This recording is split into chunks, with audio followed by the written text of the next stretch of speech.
తుఫాను కారణంగా నష్టపోయిన అన్నదాతల్ని ఆదుకుంటాము అని పవన్ కళ్యాణ్ గారు హామీ ఇచ్చారు. అయితే కృష్ణా జిల్లా అవనిగడ్డ నియోజకవర్గం కోడూరు మండలం కృష్ణాపురం గ్రామం ఇంకా తదితర గ్రామాల్ని కూడా పవన్ కళ్యాణ్ గారు పరిశీలించారు. సో అక్కడ దాదాపుగా 1.38 లక్షల హెక్టార్లలో పంట నష్టం కలిగింది రాష్ట్ర వ్యాప్తంగా అంటూ కూడా పవన్ కళ్యాణ్ గారికి ఇన్ఫర్మేషన్ వచ్చింది.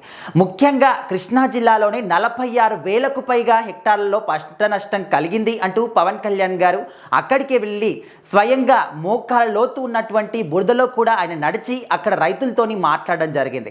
అయితే మనం క్లియర్గా చూడొచ్చు, ఇక్కడ కనిపిస్తున్నటువంటి పంట నష్టం కలిగినటువంటి రైతులతోని స్వయంగా మాట్లాడి వాళ్లకు ప్రభుత్వం ఎప్పుడు కూడా అండగా ఉంటుంది, మీరు ఏమాత్రం కూడా అధైర్యపడకండి, ప్రభుత్వం తరపున మీకు ఎప్పుడు కూడా మేము అండగా ఉంటామని చెప్పేసి వాళ్ళకైతే ఒక హామీ ఇచ్చి వాళ్ళకు ధైర్యం కూడా పవన్ కళ్యాణ్ గారు చెప్పడం జరిగింది.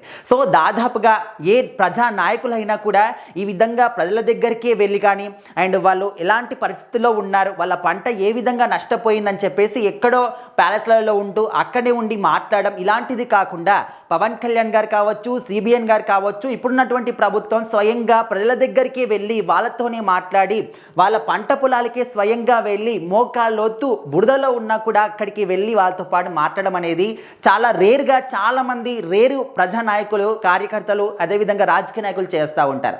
సో ఇక్కడ అంటే రాష్ట్ర వ్యాప్తంగా కూడా దాదాపుగా మనం అనుకున్నాం 1.38 లక్షల హెక్టార్ల పంట నష్టం కలిగింది. అంటే ఆ రైతులు ఎప్పటి నుంచి ఆ పంటను వేశారు, వాళ్ళు ఎంత నష్టపోతారు అనే విషయం మనం అర్థం చేసుకోవచ్చు.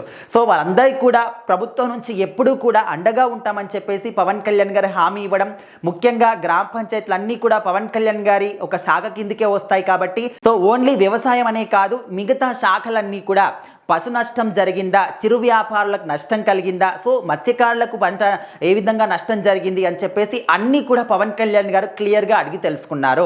సో మరి చుట్టుపక్కల ప్రాంతాల్లో ఉన్నటువంటి అందరూ ప్రజలు కూడా వాళ్ళకు ఎలాంటి నష్టం జరిగింది అని చెప్పేసి అన్నీ కూడా క్లియర్గా వాళ్ళతోని మాట్లాడి తెలుసుకొని మరి వాటి తగ్గట్టుగా మేము మీకు సహాయం చేస్తాము, ఏదో ఒక విధంగా మీ నష్టాన్ని పూడ్చే విధంగా మేము ప్రయత్నాలు చేస్తాము.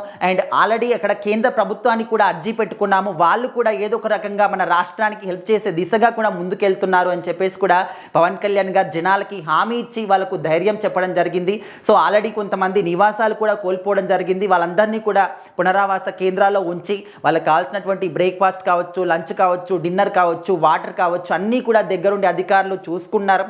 సో ఇప్పుడిప్పుడే ఇంకా నీళ్ళల్ని కూడా తొలగిపోతూ ఉన్నాయి, తుఫాన్ కూడా ఆల్రెడీ తగ్గుముఖం పట్టింది కాబట్టి ఇప్పుడిప్పుడే అందరూ కూడా మళ్ళీ వారి వారి నివాసాలకు చేరుకుంటూ ఉన్నారు. సో ఏదేమైనప్పటికీ కూడా పవన్ కళ్యాణ్ గారు ఆయన ఎప్పుడు కూడా అధికారంలో ఉన్నా లేకపోయినా, పదవి ఉన్నా లేకపోయినా, డబ్బులు ఉన్నా లేకపోయినా ఎప్పుడు కూడా నేను ప్రజల మనిషినే అని చెప్పేసి నిరూపించుకుంటూనే ఉన్నారు. మనందరం కూడా చూసాం, అసలు ఆయనకు అధికారం రాకముందు కూడా సొంత డబ్బులు, సొంత జేబులోంచి డబ్బులు తీసి ఎంతోమంది అండ్ వ్యవసాయం చేసే వాళ్ళకి కావచ్చు, అదేవిధంగా మహిళలకు కావచ్చు, ఎన్నో సందర్భాల్లో హెల్ప్ చేసినటువంటి వ్యక్తి పవన్ కళ్యాణ్ గారు. సో ఇప్పుడు ఆయనకు ఒక అధికారం ఉంది, డిప్యూటీ సీఎంగా ఉన్నారు, అయినప్పటికీ కూడా ప్రభుత్వం నుంచి ఏమాత్రం ఆశించకుండా ఇప్పటికి కూడా ఆయన సొంత డబ్బులు పెట్టే ఒక ఆలోచన ఆయనకైతే ఉంది. సో అదంతా కూడా పక్కన పెడితే సొంత డబ్బులతో పాటు ఇటు ప్రభుత్వం తరపు నుంచి కూడా వాళ్ళకి ఏదో ఒక రకంగా మేము అండగా ఉంటామని చెప్పేసి అయితే మాట ఇచ్చారు. సో ఖచ్చితంగా జనాలు కావచ్చు, ముఖ్యంగా వ్యవసాయదారులందరూ కూడా పవన్ కళ్యాణ్ గారి మాటతోని ఇప్పుడు ధైర్యంగా ముందుకెళ్తూ ఉన్నారు.